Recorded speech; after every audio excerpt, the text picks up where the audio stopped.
સાચું કહું, આ પહેલા મેં તને ક્યારેય આવી ખુશ નથી જોઈ. હું એને સતત છેતરતી હોઉં ને મને એવું ફીલ થાય છે. આ પ્રાચી છે ને એ વિપુલભાઈ સાથે કંઈ પણ કરવા તૈયાર છે. ભાભી, આ પગ ખોલવા સહેલા છે પણ આ દિલ ખોલવું અઘરું છે. હું સવાર બપોર સાંજ તારી સાથે રહેવા તૈયાર છું. બાપુ બાપુ સોડી મળી ગઈ છે. તારો હિસાબ લેવો પડશે અને થોડી તારે આનો હિસાબ બરાબર આપવો પડશે. આવા દો વિપુલિયા, આજે તો હું સીધે સીધું પૂછી જ નાખું એટલે દૂધનું દૂધ ને પાણીનું પાણી થઈ જાય. હા, સંજરાની સંજરા ને પ્રાચીની પ્રાચી થઈ જાય. But that is not fair ને. એના ઘરવાળાઓને એવું લાગે છે કે હું લકી છું એ લોકો માટે. એક તો એ લોકોને મારી ઉંમર સામે વાંધો છે, એના પછી આ ફિયાસ્કો થશે. એ નથી કહ્યું કે તું નથી કહેવાની કે તું લકી છે, અને મેં નથી કહ્યું કે હું નથી કહેવાનો કે તું લકી છે. અરે કોઈ કલ્પક મહારાજે કહ્યું છે ને એ લોકો માને છે. અરે પણ હું લકી નથી. એ તું કેવી રીતે નક્કી કરી શકે? હા બેટા, કદાચ એવું બની શકે કે તું એના ફેમિલી માટે લકી, આઈ મીન કન્યા સાબિત થઈ શકે. પણ મારે કોઈની સાથે કંઈ ખોટું કરવું કે બોલવું નથી. વાત પૂરી થઈ. તારે મારી સાથે લગ્ન કરવા છે કે નહીં? તો પછી વાત શરૂ થઈ કે ખતમ થઈ?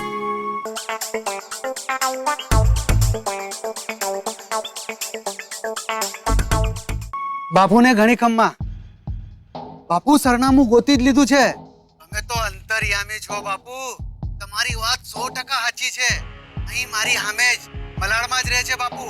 ઠીક છે લા અર્જણિયા, પાકું સરનામું લઈ લે તું. હું કાચું કામ કરતો જ નથી ને, સરનામું લખાવી પણ લીધું છે. સારું સારું, એક કામ કર, સરનામું મને મોકલી દે અને તમે બે છે ને ન્યા જ રહ્યો ગેસ્ટ હાઉસમાં. હું ન્યા આવી પહોંચું છું. શું તમે મુંબઈ આવો છો બાપુ? આયલા જિંદગીનો છેલ્લું ધીંગાણું રમવા, ભલે થઈ જાય હટો હટની છેલ્લી બાજી. ઘણી ખમ્મા બાપુ. ફોન મેલી દે.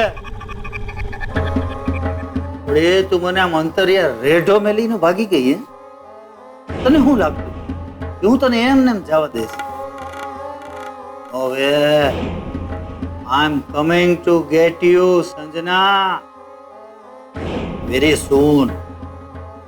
વિપુલિયા, તારી નોકરીનું શું થયું? મને તો પાક્કી લાગે છે, પણ એ લોકો ગલ્લા તલ્લા કરી રહ્યા છે. આજકાલ કરી રહ્યા છે. નોકરી સારી છે એટલે રાહ જોઉં છું. બાકી હું કાલે તો બીજી ઇન્ટરવ્યુ માટે જવાનો જ છું. એ પ્રાચી આવી હતી પોતાનું માંગુ લઈને તારા માટે. એ તો ગાંડી છે. એ તો મારી પાસે પણ આવી હતી એનો પોતાનો માંગુ લઈને. સાચે તો મમ્મી, તમારા કહેવા પર હું સંજનાને અહીંયા લાવ્યો તો જો તું આમ ગોળ ગોળ વાતો ના કર. આજે જે હોય ને એ મને પાક્કું ને સાચે સાચું કહી દે. ઠીક છે, તો આજે રાત્રે આપણે ફાઇનલ મેચ રમી જ નાખીએ. તમે કોને એ કરીએ. આજે રાત્રે ફાઇનલ મેચ.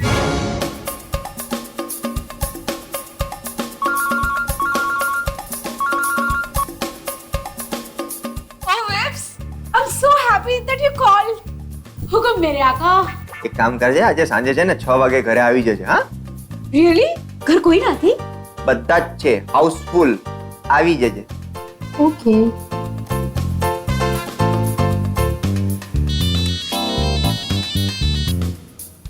હાય સેક્સી કિડ. હલો, હા, આજે છે ને સાંજે 5:30 વાગે સેક્સી સાડી પહેરીને આવી જજે. એમ તો ફાઇનલ મેચ જે છે ને એ 6 વાગે શરૂ થવાની છે, પણ તું વહેલી આવી જજે ને અડધો કલાક. We will enjoy the atmosphere. ચાલ મૂકું. સાલી, હું તો આપણી સુહાગરાત જેટલો નર્વસ છું. હા નહીં, બધા નર્વસ. માનસીએ મને કહ્યું છે કે આજે તો પ્રાચીઓ આવવાની છે ને સંજના હો. મને શું કામ અર્જન્ટલી બોલાવ્યો? આજે વિપુલિયાનું ફુલેકું ફરવાનું છે. મજા પડશે. ફુલેકું નીકળે કે વરઘોડો નીકળે, તમે બધા પહેલા મને એ કહો કે ચા નાસ્તાની તૈયારી થઈ ગઈ છે કે નહીં? હા, ચા મૂકી દીધી છે, પણ આ બધાને ભેગા કરીને આપણે કઈ મોટી તોપ ફોડવાની છે. હવે ઓફિશિયલી બંને સાથે તો લગ્ન ના થાય તો કોઈ એક તો अपना દિલ તોડકર જાયેગા ही. હવે દિલ તો તૂટ્યા કરે ને હંધાયા કરે, પણ આપણા સપના ન તૂટવા જોઈએ બસ.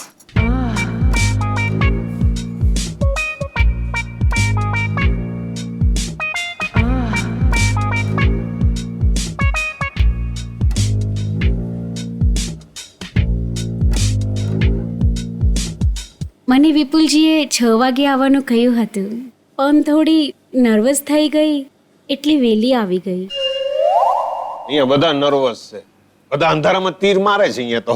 મને તો એ સમજાતું નથી કે આ વિપુલીઓ બબ્બે છોડીઓને અહીંયા બોલાવી અને શું ભવાઈ કરવાનો છે. હલો, હા ક્યાં પહોંચી? અંદર આવી જા ને. અરે આવી જા ને વાલી, અંદર આવ ને. હા આવી જા. અલા વિપુલિયા, તે તો બધાને કામે લગાડી દીધા. હા ભાઈ, જે કરવું પડશે એ બધું કરશું, પણ બસ ઘરમાં લક્ષ્મી આવી જવી જોઈએ. લક્ષ્મી કોણ છે?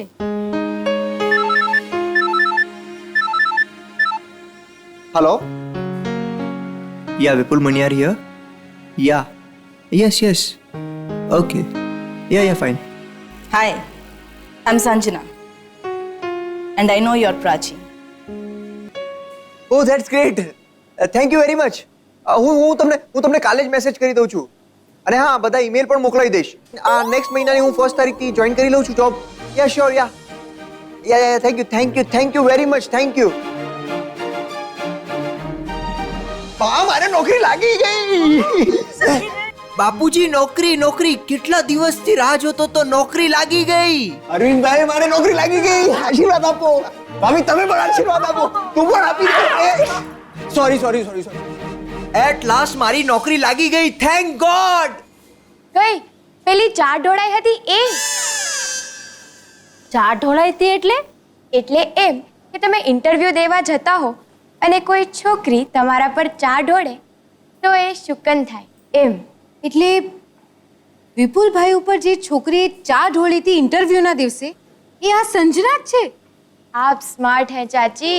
મેં ઢોળી નહોતી, એ તો ઢોળાઈ ગઈ હતી. ભૂલથી હું બેલ્કનીમાં ઊભી હતી ને, એટલે હું ઓળખતી પણ નહોતી. એટલે આપણો વિપુલિયો ઇન્ટરવ્યુ આપવા ગયો એ પેલા સંજનાને મળ્યો હતો. વાહ, આ તો લિક્વિડ જેવી સોલિડ વાત થઈ ગઈ. ઓકે. બા, બાપુજી, ચંદ્રિકા ભાભી, અરવિંદભાઈ, નયનભાઈ, કવિતા ભાભી, પ્રાચી, સંજના અને માનસી, આપ સૌનો ખૂબ ખૂબ આભાર અહીંયા ઉપસ્થિત હોવા માટે. તો વાત છે મારા લગ્નની, મુદ્દો છે મારા લગ્નનો. એમ તો મને લગ્નની ઉતાવળ નહોતી અને હજી નથી, કારણ કે આજે મને નોકરી લાગી છે. પણ બાએ કહ્યું કે પંડિતની ભવિષ્યવાણી છે કે જો મારા લવ મેરેજ થશે તો આ ઘરમાં લક્ષ્મી આવશે, બધાને ખુશી મળશે, બધાના સપના પૂરા થશે. હું આપ સૌને ખૂબ જ પ્રેમ કરું છું. જો આપને સૌને ખુશી મળતી હોય, બધાના સપના પૂરા થતા હોય, તો હું લગ્ન કરવા તૈયાર છું. અને હા, મને એ વિશ્વાસ પણ નથી કે મારી આવનારી પત્ની નસીબ લઈને આવશે અને બધાના સપના પૂરા થશે. પણ જિંદગીમાં પહેલી વાર તમે મારી પાસે કશું માંગ્યું છે, તમે કો એ કરવા હું તૈયાર છું. અહીંયા 2 છોકરીઓ છે, એક જે મને પ્રેમ કરે છે અને બીજી જેને હું પ્રેમ કરું છું. બંનેમાંથી એકને નિરાશ થઈને અહીંયાથી જવું પડશે.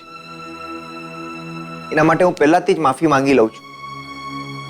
તો હવે નિર્ણય તમારો છે. હું તૈયાર છું. તમારે જે કહેવું હોય એ કહો. ડફોલ, લગ્ન તારે કરવાના છે. પ્રાચી માટે અમે શું કામ હા પાડીએ છીએ અને સંજના માટે શું કામ ના પાડીએ છીએ ને, એ બધાને ખબર છે. અને બધા એ પણ જાણે છે કે સંજના સારી, સુંદર, સુશીલ છોકરી છે.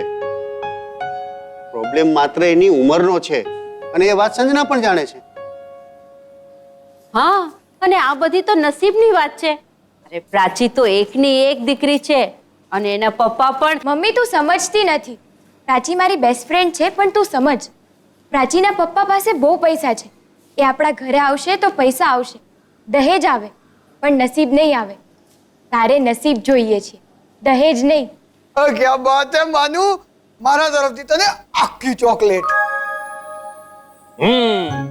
અક્કલના ઓથમીરો, આ ટેણી જે સમજે છે તમે લોકો કેમ નથી સમજતા? તમે બધા આંધળા થઈ ગયા છો. એ વાત બરાબર. આવનારી લક્ષ્મી સંજના જ છે એ કઈ રીતે ખબર પડે? અરવિંદભાઈ, હું અને સંજના બંને નથી માનતા કે એ લક્ષ્મી છે કે એ સુકન્યાળ છે. પણ હું માનું છું કે સંજના આ ઘર માટે નસીબદાર અને શુકનિયાળ તો છે જ. આ લક્ષ્મી કોણ છે? હા, સાબિતી તો તમારી પાસે પણ છે, મોટા ભાઈ. તમે જ લોકો મને કહો કે આને લક્ષ્મીના પગલા કે નસીબ ના કહેવાય તો શું કહેવાય? હવે જ્યોતિષ તે લેવા ગયો.